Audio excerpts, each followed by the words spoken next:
بسم اللہ الرحمن الرحیم۔ اس سے پچھلی ویڈیو میں حضرت سودا رضی اللہ تعالیٰ عنہ کے بارے میں بات ہوئی تھی۔ آج حضرت عائشہ رضی اللہ تعالیٰ عنہ کے بارے میں بات ہوگی۔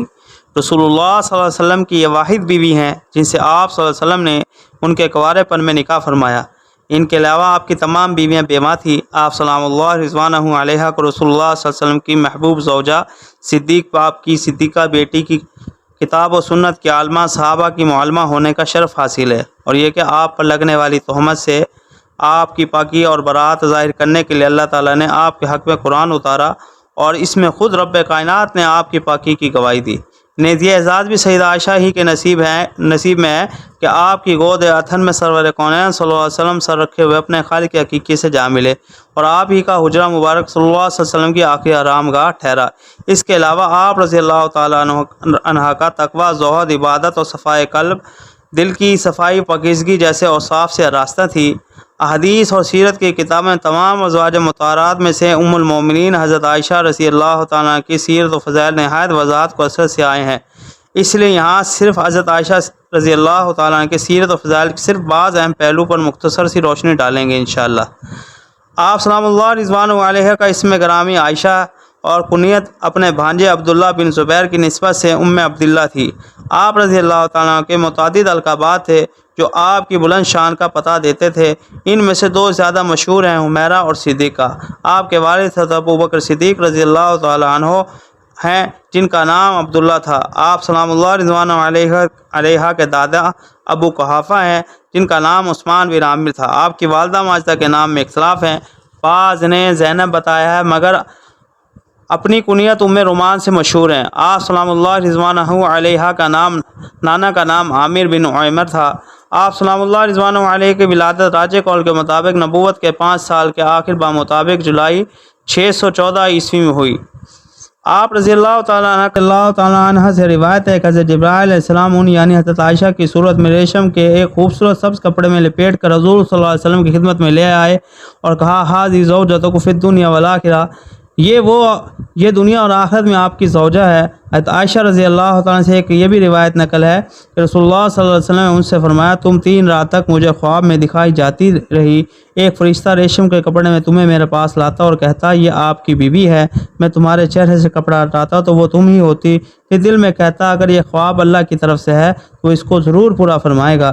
نبی کا خواب اللہ کی طرف سے ہی ہوتا ہے، اس لیے سچا ہوتا ہے اور یقینی ہوتا ہے، اس میں کوئی شک و شبہ کی گنجائش نہیں ہوتی۔ اس کے باوجود آپ صلی اللہ علیہ وسلم نے کلمہ شک اگر کے ساتھ یہ فرمایا، اگر یہ خواب اللہ کی طرف سے ہے تو وہ اس کو ضرور پورا فرمائے گا۔ اس کے علماء نے کئی مطلب بیان فرمائے ہیں۔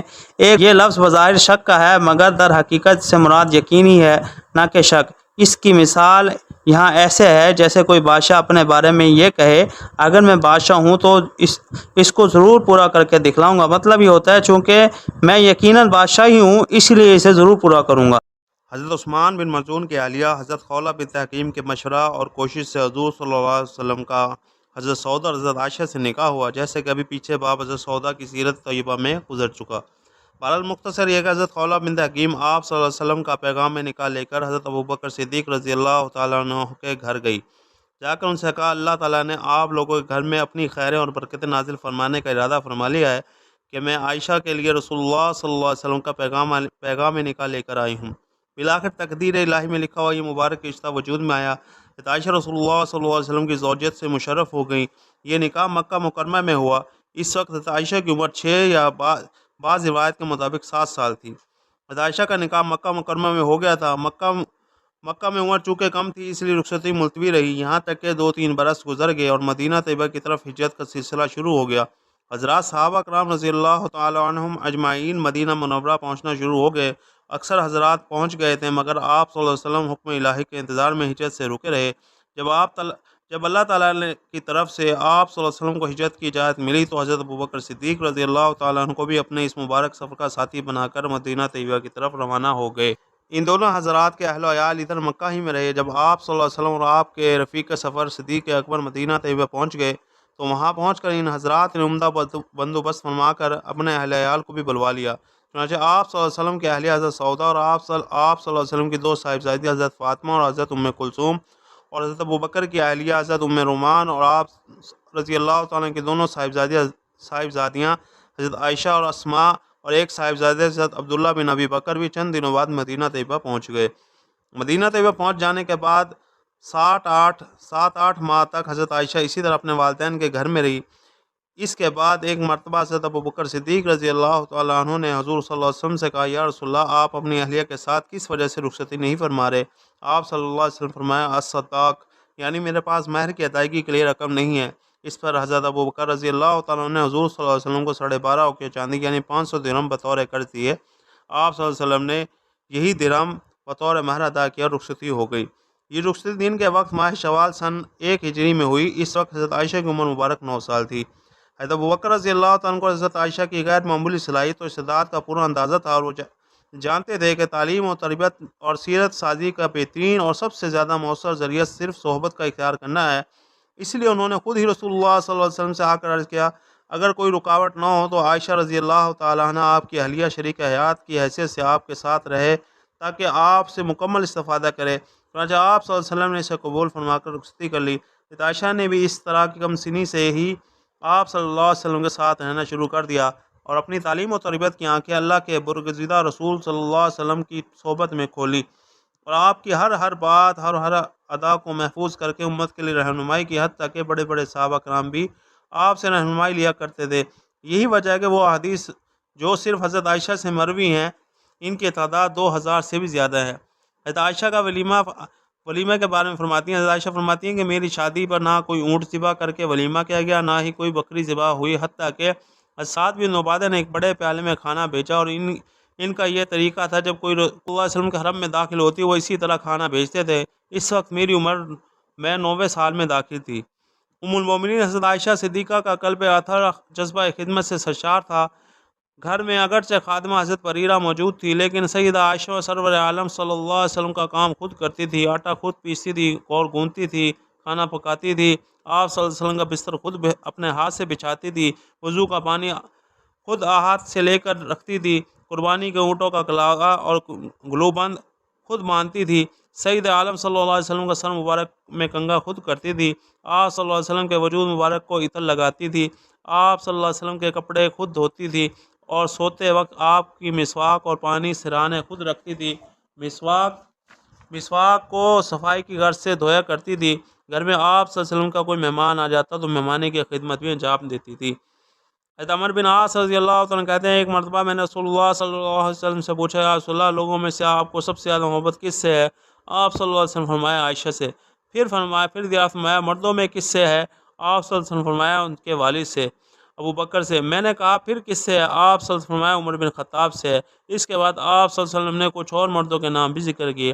حضور صلی اللہ علیہ وسلم اسی محبت کی بنا پر حضرت عائشہ کے ساتھ اکٹھے کھانا تناول فرماتے تھے، اور آپ صلی اللہ علیہ وسلم کو حضرت عائشہ سے اس قدر محبت، ہڈی حضرت عائشہ چوستی تھی، آپ صلی اللہ علیہ وسلم بھی وہی ہڈی چوستے تھے، بلکہ اس حد تک آپ صلی اللہ علیہ وسلم محبت کے ساتھ فرماتے تھے کہ پانی والے پیالے بھی جس جگہ سے حضرت عائشہ پانی پیتی تھی، آپ صلی اللہ علیہ وسلم اسی جگہ پر اپنے ہونٹ مبارک کر پانی نوش فرماتے تھے۔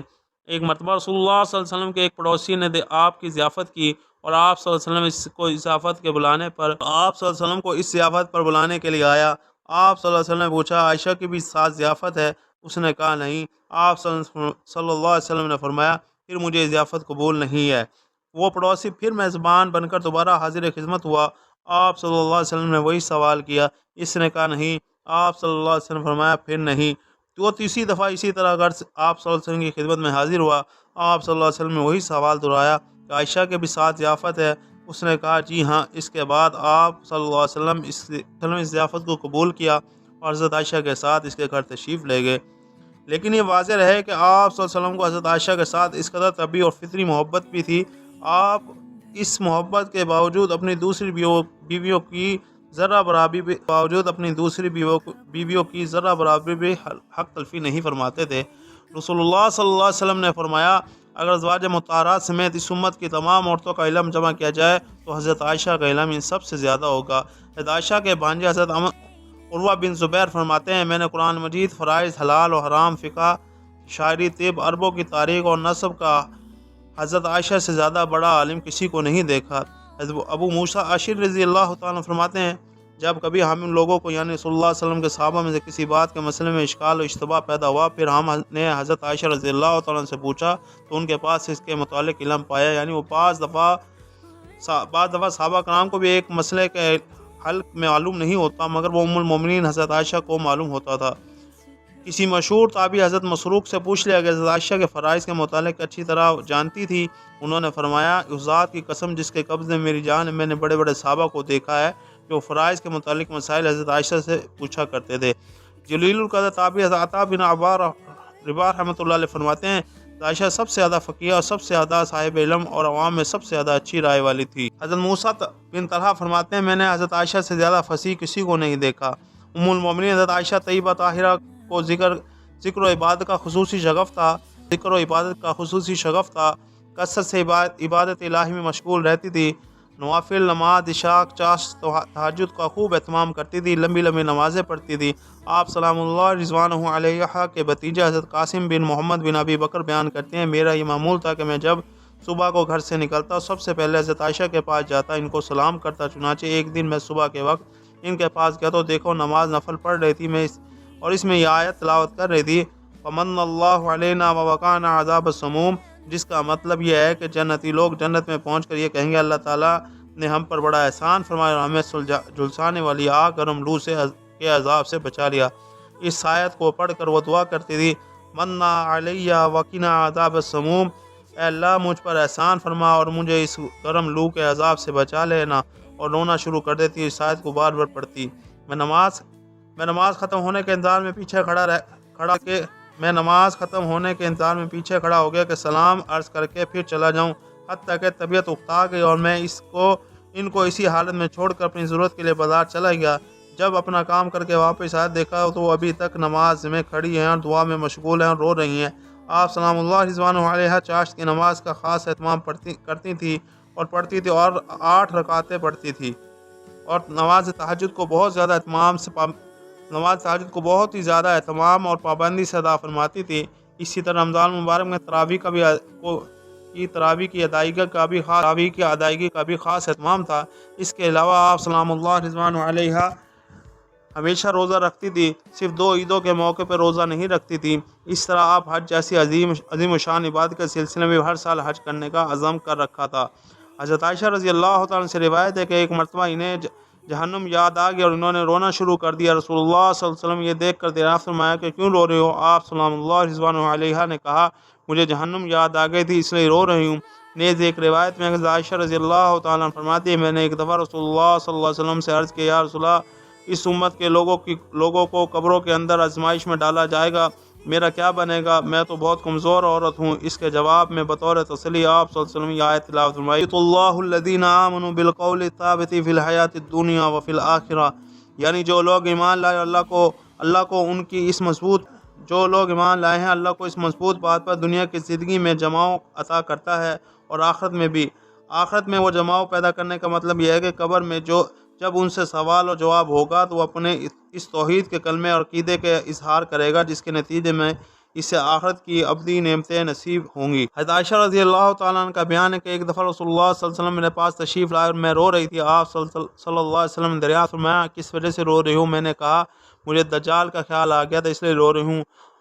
آپ سلام اللہ رضوانہ علیہ سن 58 ہجری میں رمضان مبارک کے مہینے میں بیمار ہو گئی تھی۔ کئی دن اس بیماری میں گزرے، پھر جمون قول کے موافق اسی ماہ چند روز بعد آپ نے 18 رمضان مبارک اللہ رضوانہ علیہ آخری وقت میں اپنی انتہا درجے کی عاجزی کے بول ارشاد فرماتی تھی اور اپنی تعریف سننے سے بہت گریز کرتی رہتی تھی۔ نیز آپ رضی اللہ تعالیٰ نے یہ وصیت فرمائی تھی، میری نماز جنازہ بلا تاخیر صبح کے انتظار کیے بغیر رات کو ہی ادا کر کے مجھے اس وقت روزہ مبارک میں دفن کرنے کے بجائے عمومی قبرستان جنت البقیع دوسری ازواج مطہرات کے پاس ہی دفن کر دیا جائے۔ چنانچہ وصیت کے موافق آپ رضی اللہ تعالیٰ عنہ کو اسی شب ہی دیگر ازواج مطہرات کے ساتھ جنت البقیع میں دفن کر دیا گیا۔ آپ کی نماز جنازہ اتنا ہجوم تھا کہ لوگوں نے رات کے وقت بھی اتنا ہجوم کبھی نہیں دیکھا۔ حضرت ابو ہریرہ رضی اللہ تعالیٰ عنہ نے نماز جنازہ پڑھائی اور آپ سلام اللہ رضوانہ علیہ کے بھتیجے اور آپ کو قبر مبارک میں اتارا۔ رسول اللہ صلی اللہ علیہ وسلم سے جب پوچھا گیا تمام لوگوں میں سب سے زیادہ محبت آپ کو کس کے ہیں، تو آپ صلی اللہ علیہ وسلم فرمایا عائشہ سے۔ ایک دفعہ حضور صلی اللہ علیہ وسلم نے عائشہ سے فرمایا کیا تم اس بات پہ راضی نہیں ہو کہ دنیا آخرت میں میری بیوی ہو؟ آپ صلی اللہ علیہ نے عرض کیا کیوں نہیں؟ آپ صلی اللہ علیہ وسلم نے فرمایا تم دنیا آخرت میں میری بیوی ہو۔ رسول اللہ صلی اللہ علیہ وسلم نے فرمایا عائشہ کو عورتوں پر اسی طرح فضیلت حاصل جیسے سرید کو تمام کھانوں پر۔ عائشہ رضی اللہ تعالیٰ فرماتی ہے ایک دن مجھ سے رسول اللہ صلی اللہ علیہ وسلم فرمایا عائشہ یہ جبریل علیہ السلام یہاں میرے سامنے ہیں، تمہیں سلام کہہ رہے ہیں۔ حضرت عائشہ نے اس سلام کے جواب میں وعلیہ السلام ورحمۃ اللہ کہا اور جبریل پہ بھی اللہ کی سلامتی رحمت و رحمت نازل ہو۔ رسول اللہ صلی اللہ علیہ وسلم نے ایک موقع پہ فرمایا تھا کہ تم مجھ سے عائشہ کے معاملے میں تکلیف نہ پہنچاؤ کیونکہ عائشہ میری ایسی بیوی ہے۔ رسول اللہ صلی اللہ علیہ وسلم نے ایک موقع پہ فرمایا تھا کہ تم مجھے عائشہ کے معاملے میں تکلیف نہ پہنچاؤ کیونکہ عائشہ ہی میری ایک ایسی بیوی ہے، اگر میں اس کے لحاف اور بستر میں ہوتا تو اس وقت بھی مجھ پر وہی نازل ہوتی تھی۔ ام المومنین حضرت عائشہ صدیقہ طاہرہ کے چند فضائل ایسے ہیں جو تمام ازواج مطہرات میں سے صرف آپ صلی اللہ علیہ کے ساتھ ہی خاص ہیں۔ وہ آپ کی خصوصیات ان کا حضرت عائشہ خود اللہ تعالیٰ کا شکر ادا کرتے ہوئے فرماتی تھی۔ ان متعدد خصوصیات میں سے چند خصوصیات درج ذیل انشاءاللہ ہم آپ کو بتاتے ہیں۔ نمبر 1 تنہا مجھے یہ شرف حاصل ہوا کہ رسول اللہ صلی اللہ علیہ وسلم کے عقد نکاح میں آنے سے پہلے ہی آپ کو خواب میں میری صورت دکھائی گئی اور فرمایا گیا یہ دنیا آخرت میں آپ کی زوجہ ہونے والی ہے۔ نمبر 2 آپ صلی اللہ علیہ وسلم کے ازواج میں سے تنہا میں ہی ہوں جس کو آپ کی زوجیت میں آنے سے پہلے کسی دوسرے کے ساتھ ازواجی تعلق اور رشتہ نہیں ہوا۔ نمبر 3 اور تنہا مجھے پر اللہ تعالیٰ کا یہ کرم تھا کہ آپ صلی اللہ علیہ وسلم جب میرے ساتھ لحاف میں آرام فرماتے تھے تو اس وقت آپ صلی اللہ علیہ وسلم مجھے پر اللہ تعالیٰ کا یہ کرم تھا کہ آپ صلی اللہ علیہ وسلم جب میرے ساتھ ایک لحاف میں آرام فرماتے ہوتے تھے تو آپ صلی اللہ علیہ وسلم پر وحی آتی تھی اور دوسرے ازواجات میں سے کسی کو یہ سعادت میسر نہیں ہوئی۔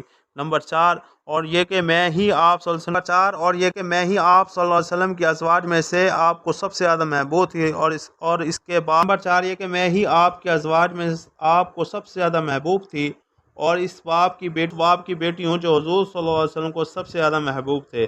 اور نمبر 5 یہ شرف بھی آپ صلی اللہ علیہ وسلم کے ازواج میں سے صرف مجھے ہی نصیب ہوا کہ میرے والد اور میری والدہ دونوں مہاجر ہیں۔ نمبر 6 اور بعض منافقین کی سازش کے نتیجے میں جب مجھ پر ایک گندی تہمت لگائی گئی تو اللہ تعالیٰ نے اس تہمت کی برات کے لیے قرآنی آیت نازل فرمائی جس کی قیامت تک کے لیے اہل ایمان تلاوت کرتے رہیں گے، اور ان آیات میں مجھے نبی پاک صلی اللہ علیہ وسلم کی نمبر 6 یہ کہ بعض منافقین کی سازش کے نتیجے میں جب مجھ پر ایک گندی تہمت لگائی گئی تو اللہ تعالیٰ نے اس تہمت سے میری برات کے لیے قرآنی آیات نازل فرمائی جن کی قیامت تک اہل ایمان تلاوت کرتے رہیں گے۔ پاک نبی طیب کی پاک بیوی طیبہ فرمایا گیا، اور ان آیات میں مجھے پاک نبی طیب کی پاک بیوی طیبہ فرمایا گیا۔ نیز اس سلسلے کے آخری آیات میں لہم مغفرۃ و رزق کریم فرما کر میرے لیے مغفرت و رزق کریم اور باعزت روزی کا وعدہ فرمایا گیا۔ نمبر 7 کبھی اپنی اس خوش نصیبی کا بھی ذکر کرتے ہوئے فرماتی تھی آپ صلی اللہ علیہ وسلم نے اپنی زندگی کا آخری پورا ہفتہ میرے ہی گھر میں میرے ہی ساتھ قیام فرمایا اور حیات مبارکہ آخری دن میری ہی باری کا دن تھا۔ نمبر 8 اللہ تعالیٰ کا خاص الخاص کرم مجھ پر یہ ہوا کہ اسی آخری دن میرے لعاب دائن اور آپ صلی اللہ علیہ وسلم کے لعاب دائن کے ساتھ آپ کے پیٹ مبارک میں گیا۔ نمبر 9 آخری لمحات میں ہی آپ صلی اللہ علیہ وسلم کو اپنے سینے سے لگائے بیٹھی تھی اور جس وقت بحکم الہی روم مبارک رشتہ اطہر سے مفارقت اختیار کی اس وقت آپ کے پاس میں ہی تھی یا پھر موت کا فرشتہ تھا۔ اور نمبر 10 اور آخری بات یہ کہ میرا ہی گھر قیامت تک کے لیے آپ صلی اللہ علیہ وسلم کی آرامگاہ بنا، یعنی اسی میں آپ صلی اللہ علیہ وسلم کی تدفین ہوئی۔